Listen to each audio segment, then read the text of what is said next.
Polisi masih menyelidiki penyebab kematian Sutrimo, pegawai Ex-Jampitsus, dengan memeriksa sejumlah saksi dan barang bukti. Jurnalis Kompas TV, Putri Oktaviani, dan juru kamera Janifan Prapta sempat menelusuri lokasi tempat pegawai Ex-Jampitsus ditemukan tewas yang lokasinya sekitar 800 meter dari rumah kediaman Ex-Jampitsus Febri Adriansyah di Kebayoran Baru, Jakarta Selatan.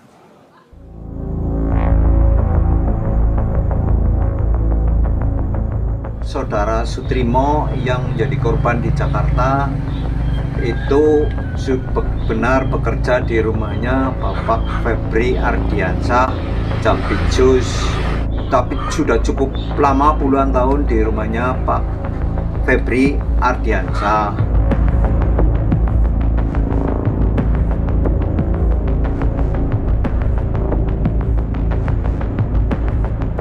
Saudara, dalam kasus yang menyeret nama mantan Jampitsus Febri Ardiansyah, hal yang menarik adalah orang yang disebut-sebut sebagai kepala rumah tangga dari Febri Ardiansyah, yakni Sutrimo, sempat ditemukan tergeletak di depan Modern Aesthetic Clinic di kawasan Kebayoran Baru, Jakarta Selatan. Menarik perhatian masyarakat adalah lokasi dari Modern Aesthetic Clinic ini berdekatan dengan rumah dari ex-Jampitsus Febri Ardiansyah. Hampir sepekan garis polisi masih terpasang di klinik kecantikan kawasan Kramat Pela, Kebayoran Baru. Klinik yang sudah tidak beroperasi ini jadi saksi biru tewasnya Sutrimo, pegawai ex-Jampitsus. Klinik kecantikan ini berada tak jauh dari rumah ex-Jampitsus. Kami mencoba menuju ke rumah ex-Jampitsus yang berada di kawasan Radio 1 Kramat Pela. Letak klinik dan rumah ex-Jampitsus yang berjarak 800 meter dapat ditempuh selama 5 menit.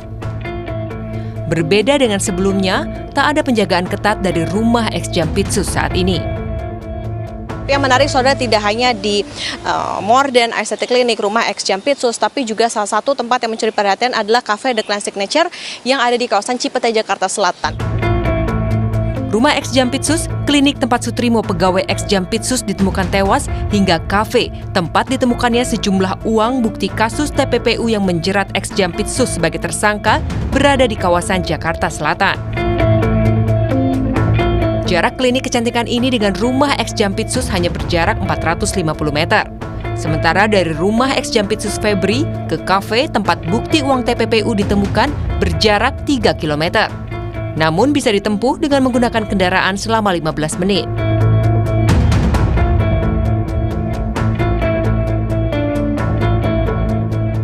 Kafe ini jadi perhatian publik setelah polisi menggeledah tempat ini dan menemukan sejumlah uang miliaran rupiah sebagai bukti kasus tindak pidana pencucian uang.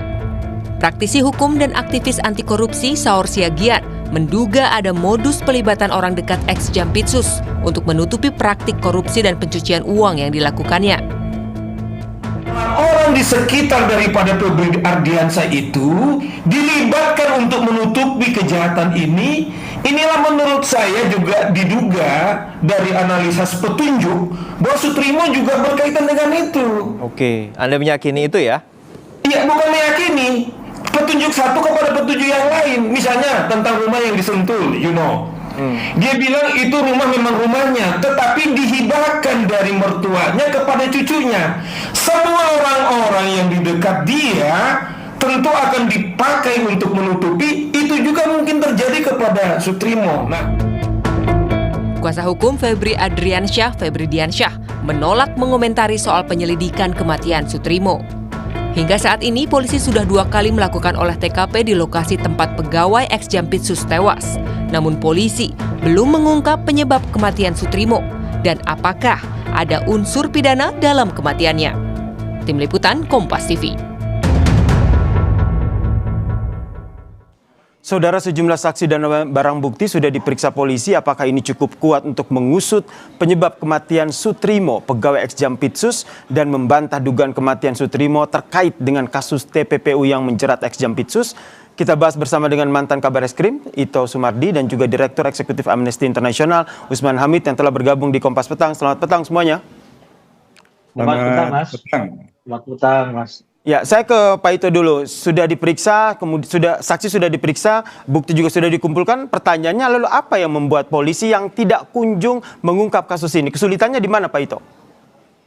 Kesulitannya sebenarnya yang utama adalah ini kan diduga adalah kematiannya ada tidak wajar ataupun wajar yang hanya dibuktikan melalui penyelidikan secara ilmiah ya, atau scientific crime investigation. Ini semuanya akan memudahkan apabila ada autopsi ya, ada autopsi yang kebetulan keluarganya tidak mengizinkan. Dengan autopsi dokter forensik ya, forensik itu akan bisa menentukan penyebab dari kematian, dan kalau memang tidak wajar baru kita akan mengkaitkan dengan kemungkinan terkait dengan peristiwa pidana. Ini kendalanya. Nah, sekarang tentunya polisi akan bekerja keras untuk bisa bagaimana mengumpulkan bukti-bukti lain di tempat kejadian. Kan tadi sudah disampaikan supir ambulan. Kan ambulan yang bawa juga dari tempat di mana almarhum lembaga almarhum yang bekerja ya. Saya kira dari kejaksaan. Nah, ini kita juga tidak mau berspekulasi ya untuk masalah ini. Dan ini tidak menutup kemungkinan kalau keluarganya memberikan izin, maka untuk memastikan untuk untuk menghilangkan spekulasi seputar ini, tentunya kalau diizinkan kita bisa melakukan ekshumasi ya, atau penggalian jenazah. Sehingga Anda mendorong proses dilakukan ekshumasi. Dan yang terbaru Pak Ito, polisi akan memeriksa dokter yang pertama kali menangani Soetrimo. Apa yang bisa digali? Petunjuk apa yang bisa didapat dari pemeriksaan saksi dokter ini, Pak Ito? Ya, kalau dokter itu kan dia hanya pemeriksaan visum luar ya.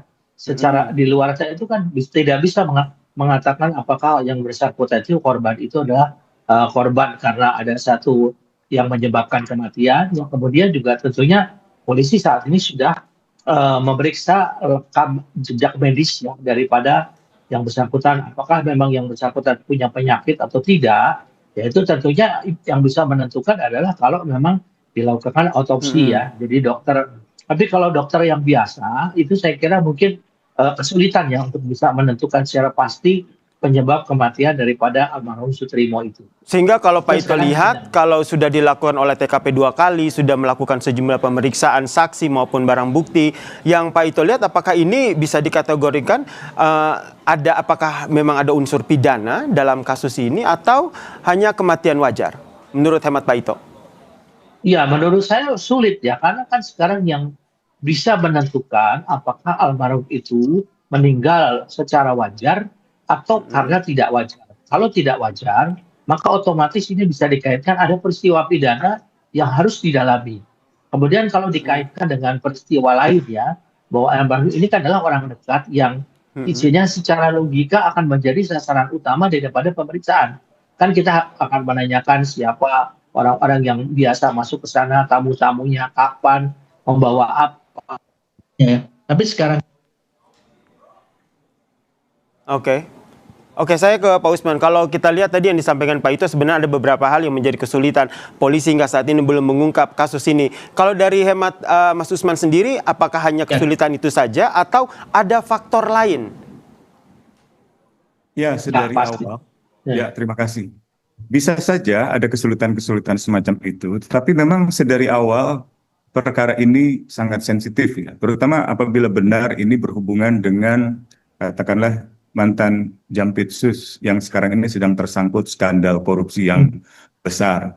Dan semakin ke sini kita semakin tahu bahwa Soetrimo adalah orang yang telah lama bekerja di tempat mantan Jampitsus, dan Soetrimo belakangan juga pergi ke kampungnya di Banyumas setelah terjadi penggeledahan dan diminta kembali oleh mantan Jampitsus. Nah, saya tidak tahu apakah sudah sempat dimintai keterangan oleh pihak kepolisian dalam konteks penggeledahan. Mungkin belum. Dan kalau seandainya belum, artinya ia masih merupakan saksi kunci yang sangat penting untuk membongkar dugaan skandal korupsi yang melibatkan mantan Jampitsus tersebut. Nah, kejadian kematiannya itu kan terjadi setelah ia kembali ke Jakarta. Dan kabarnya ia diminta langsung oleh Febri Adriansyah. Nah, selama ini memang tadi kita dengar sendiri, Soetrimo memang tinggal di rumah Febri dan Bahkan dikabarkan juga ia adalah mandor saat pembangunan rumah di Radio Dalam tersebut. Nah, dengan kejanggalan-kejanggalan dari mulai keluarnya busa di mulutnya yang menunjukkan besar kemungkinan ia mengalami hal itu karena faktor racunnya bisa sianida, bisa yang lain gitu ya. Saya kira itu perlu penyelidikan lebih jauh. Yang kedua juga para pengantarnya, baik itu supir atau orang yang menghubungi klinik atau orang yang mengantar membopong jenazahnya juga terkesan menghindar gitu. Nah, jika ini memang banyak kejanggalan, maka besar kemungkinan ada unsur pidana. Dan jika ada unsur pidana itu artinya ia mungkin dibunuh. Dan jika ia dibunuh, maka itu artinya pembunuhan saksi kunci dalam skandal korupsi yang besar. Itu pula artinya itu adalah upaya untuk menghilangkan nyawa seseorang yang memiliki informasi yang penting untuk menutupi kejahatan, membungkam orang lain, bahkan memberi pesan kepada siapapun saksi yang mungkin mengetahui perkara ini untuk tidak bekerja sama dengan penegak hukum atau untuk takut berbicara. Karena itulah saya meminta kepada kepolisian, khususnya jajaran Polda Metro Jaya, untuk membongkar tuntas masalah ini, termasuk juga kepada LPSK untuk mengambil langkah proaktif dalam perlindungan saksi dan korban, mengingat status sosial keluarga Sutrimo bukanlah keluarga yang katakanlah berada dan berani mengambil risiko-risiko hukum atau risiko keamanan terkait dengan kematian Sutrimo. Sehingga Anda melihat apakah ada hubungannya timeline kematian dari Sutrimo dengan kasus ex Jampitsus yang tengah diusut juga oleh Kejaksaan? Besar kemungkinan itu berhubungan. Misalnya kalau kita lihat tanggal-tanggal penggeledahan itu kan kalau tidak salah tanggal 8, misalnya 9 atau 10 gitu ya. Lalu kemudian ia kembali ke Banyumas, lalu kemudian ia diminta kembali ke Jakarta, dan tanggal maupun lokasi gitu ya, waktu maupun lokasi kejadian kematiannya berdekatan dengan rumah Febri di Radio Dalam maupun juga kafenya yang ada di Cipete gitu. Dan sepertinya sebagai orang yang bekerja pada sebuah rumah, pada sebuah keluarga, kematiannya seperti diabaikan, seperti ditelantarkan, seperti tidak ada yang mau mengambil tanggung jawab. Seandainya itu adalah seorang asisten rumah tangga di keluarga kita, dan kematiannya adalah kematian yang wajar, tentu kita ingin berusaha menyelamatkannya. Kita akan muncul, kita akan tampil, kita akan bicara dengan rumah sakit baik-baik, saya adalah majikannya atau saya adalah bagian dari keluarganya, kerabatnya, dan saya meminta agar misalnya pihak rumah sakit, pihak klinik mengobatinya sebaik mungkin, atau saya meminta kepada kepolisian untuk membongkarnya. Nah, hal-hal yang seharusnya dilakukan, yang seharusnya terjadi semacam itu kan tidak terjadi. Sehingga Jadi, Anda melihat banyak sekali kejanggalan ya? Banyak sekali kejanggalan yang terjadi dalam penyebab kematian dari Sutrimo ini. Kalau dari Pak Ito sendiri melihatnya seperti apa? Apa yang harus dilakukan oleh polisi sehingga dapat mengusut kasus ini secara tuntas? Karena seperti yang dikatakan oleh Mas Usman tadi, ini bisa jadi kedugaan pembunuhan saksi kunci dalam kasus ex Jampitsus Febri Adriansyah. Ya, menurut saya kan kalau untuk bisa membuktikan peristiwa pidana, tentunya kita tidak hanya didasarkan kepada asumsi ya ataupun dugaan-dugaan, tapi itu menjadi petunjuk. Petunjuk itu kemudian dikembangkan menjadi pengolahan TKP sehingga kita bisa mendapatkan bukti-bukti lain. Kan penyidik sudah mengumpulkan CCTV yang ada di sana. Keterangan saksi ya, saksi yang saat itu melihat keluarga korban, supir ambulan, petugas rumah sakit, serta mendalami rekam medis dan riwayat pemesanan ambulan yang sudah dilakukan. Kemudian juga di lokasi awal kan sempat tidak steril ya waktu olah TKP, sehingga pendalamannya bertumpu pada bukti lain yang masih bisa diverifikasi. Nah, saat ini kita juga tentunya meminta kalaupun keluarga ini membuat laporan, kan laporan ini menjadi dasar satu upaya penyelidikan. Ini kan sementara didasarkan kepada LI ya, laporan informasi daripada masyarakat. Kalau keluarga membuat laporan, kalau menilai ada kejanggalan, proses hukum ini akan bisa diperdalam secara lebih formal ya. Jadi saya kira saat ini polisi belum bisa menyatakan ada racun di lokasi kejadian ya, ataupun ada hal-hal penyebab yang tidak normal sebagaimana yang disampaikan Bang Usman Hamid. Tetapi itu merupakan petunjuk. Saya yakin saat ini teman-teman penyidik sedang mendalami, karena kalau kasus ini tidak terungkap dengan jelas, maka spekulasi ini akan semakin berkembang ya, apalagi dikaitkan dengan kasus yang sedang ditangani terkait dengan tersangka FA. Saya kira ini satu saksi kunci. Saya sependapat dengan Mas Lukman. Ini saksi kunci, sehingga harus betul-betul diperoleh kejelasan kepastian penyebab kematiannya. Sehingga ini yang penting ya Pak Ito ya, diperoleh kejelasan kematian dari Sutrimo ini. Kalau dari Mas Usman sendiri melihat apakah perlu dilakukan ekshumasi, otopsi untuk mengungkap sambil menunggu hasil ini, apakah untuk menentukan ada pidana atau tidak, itu apa yang harus dilakukan oleh polisi sehingga betul-betul kasus ini tidak bisa clear gitu di publik, tidak disangkut pautkan dengan hal lain? Ya, seandainya ini ada unsur pidana yang besar, maka pihak kepolisian berkewajiban untuk mengambil langkah-langkah hukum, termasuk ekshumasi dan juga otopsi. Seandainya setelah ada pengambilan katakanlah kandungan busa di dalam mulutnya, di dalam klinik yang bisa diberikan oleh dokter pemeriksanya, itu bisa jadi dasar bagi kepolisian untuk mengembangkannya melalui permintaan keterangan ahli racun, ahli arsen, ahli sianida, dan lain sebagainya. Selain juga ada keterangan para saksi yang saat ini sedang dalam konteks penyelidikan dan penyidikan di kepolisian gitu. Nah, di luar itu untuk ekshumasi maupun otopsi, sebenarnya itu adalah langkah hukum yang tidak digantungkan oleh persetujuan dari pihak keluarga. Filosofinya di dalam hukum pidana, sebuah peristiwa pidana itu bisa saja melibatkan orang terdekat, entah itu keluarga atau kerabat. Oleh karena itu, logika bahwa otopsi atau ekshumasi itu harus mendapatkan persetujuan keluarga dan seandainya tidak disetujui, maka langkah itu tidak bisa dilakukan, itu logika yang tidak masuk akal. Sehingga Anda mendorong meskipun pihak keluarga tidak mengizinkan atau memberi izin dalam proses otopsi atau ekshumasi, tapi Anda mendorong polisi untuk melakukan otopsi atau ekshumasi untuk membongkar kasus ini sehingga hasilnya juga profesional ya. Kita nantikan seperti apa langkah dari polisi untuk mengungkap kasus kematian dari Sutrimo yang merupakan mantan dari pegawai dari ex-Jampitsus Febri Ardiansyah. Terima kasih Pak Ito, terima kasih Mas Usman atas perspektif dan informasinya di Kompas Petang. Salam sehat.